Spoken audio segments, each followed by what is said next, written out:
मोहम्मद हफीज ने मुतालबा किया है कि नसीम, शाहीन और हारिस रऊफ को टीम से इसी टाइम निकाल दो, ये पाकिस्तानी टीम पर बोझ हैं। आए आपको बताते हैं कि मोहम्मद हफीज का ये वाला मुतालबा दुरुस्त है या फिर गलत है, क्योंकि उनका कहना है कि जब से ये तीनों पाकिस्तानी टीम के अंदर आए हैं, पाकिस्तान कोई भी आईसीसी इवेंट जीत नहीं पाया है और किसी भी आईसीसी इवेंट के अंदर कोई ऐसी परफॉर्मेंस नहीं थी हमारी बॉलिंग की जो कि कहा जाए कि यार ये बला बॉलर है। लेकिन हम पाकिस्तानी तो ये कहते रहे कि ये दुनिया के नंबर 1 बॉलर हैं, क्योंकि हमारे पास कुछ और था ही नहीं। तो आए आपको तफसील से बताते हैं कि क्या ये नंबर 1 थे। फैसला आपने करना है। तो बात शुरू करते हैं 2021 के वर्ल्ड कप की। शाहीन शाह अफरीदी यहां पर अपने पीक पर होता है। पाकिस्तान का उस वक्त का सबसे मेन बॉलर शाहीन होता है। शाहीन 6 ओवर्स में बॉलिंग करता है, यानी कि 24 ओवर पूरे करवाता है और शाहीन को लगते हैं 169 स्कोर और मिलती हैं सिर्फ 7 विकेटें। जबकि इस टूर्नामेंट के अंदर शाहीन के नंबर की बात करें कि नंबर किस ये बॉलर किस नंबर पर आता है, तो शाहीन साहब 34वें नंबर पर आते हैं इस टूर्नामेंट के अंदर। फिर आ जाते हैं हमारे surgeon heart specialist Haris Rauf साहब। ये भी 6 मैचेस में बॉलिंग करवाते हैं, यानी कि तकरीबन 23 ओवर करवाते हैं और 168 स्कोर खा जाते हैं। और विकेटें कितनी लेते हैं? 8,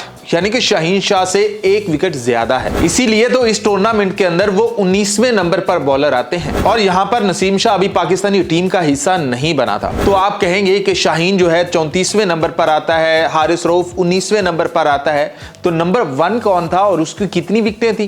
तो नंबर 1 पर था हसरंगा, जो कि 16 विकेटें उड़ाता है और पता है स्कोर किस एवरेज से देता है? 9.75 की एवरेज से। तो साबित ये हुआ कि 2021 के वर्ल्ड कप के अंदर भी हमारे बॉलर नंबर 1 नहीं थे, कोई और था। अब आ जाते हैं एशिया कप पर कि एशिया कप के अंदर क्या पता हमारे बॉलर नंबर 1 हों।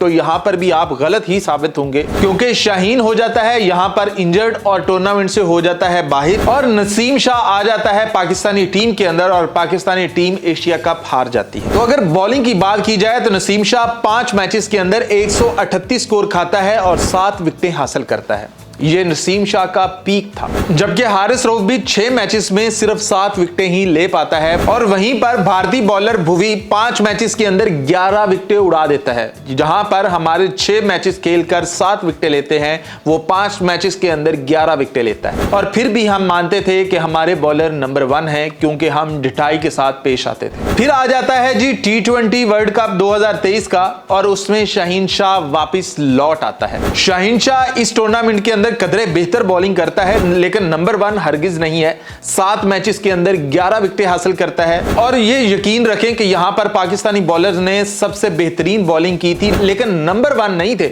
इसीलिए तो पाकिस्तान फाइनल तक पहुंच पाया था और फाइनल में इंग्लैंड से हारा था। जबकि हारिस रऊफ वहीं पर कमी पूरी कर देता है शाहीन की और 7 मैचेस के अंदर ही 178 स्कोर देकर सिर्फ 8 विकेटें हासिल करता है। जबकि नसीम शाह को 7 मैचेस खेलने के लिए मिलते हैं और सिर्फ 3 विकेटें ही हासिल कर पाता है। ये हमारे नंबर 1 बॉलर्स हैं, नंबर 1 दुनिया का पेस अटैक है। जबकि नसीम शाह को 7 मैचेस के अंदर 162 स्कोर लगता है, 162। और फिर आ जाता है जी 2023 का एशिया कप और एशिया कप में हम श्रीलंका से हारकर बाहर हो जाते हैं। शाहीन शाह 5 मैच खेलकर 10 विकेटें हासिल करता है, जबकि स्कोर उसे 235 लग जाते हैं। हारिस रऊफ की 4 मैचेस के अंदर 9 विकेटें हैं और नसीम शाह की 4 मैचेस के अंदर 7 विकेटें हैं, जबकि स्कोर नसीम शाह 140 दे देता है। और फिर आ जाता है जी ओडीआई वर्ल्ड कप, जो कि भारत में हुआ था। पाकिस्तान ग्रुप स्टेज से ही बाहर हो जाता है, सेमीफाइनल तक जाने की वो कोशिश नहीं करता है, जिसमें अगर आपको याद हो कि पाकिस्तान अपनी इसी नंबर 1 बॉलिंग की बदौलत 288 स्कोर बनाकर भी अफगानिस्तान से मैच हार गया था और वो जिल्लत आज तक पाकिस्तान के माथे पे है। फिर आ जाता है जी 2024 का T20 वर्ल्ड कप। आपको याद ही होगा कि पाकिस्तान अपने पहले 2 मैच उसमें भी हार गया था।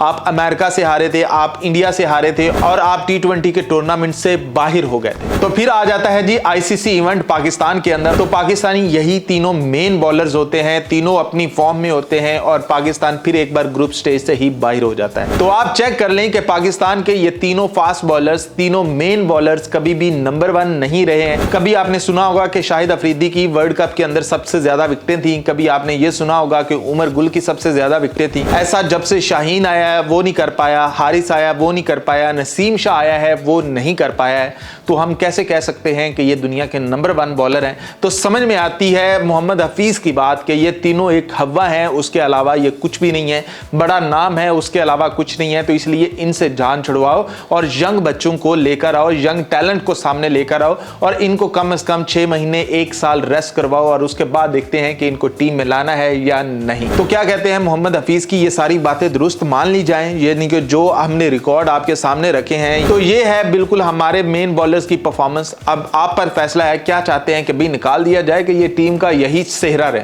बताइएगा जरूर।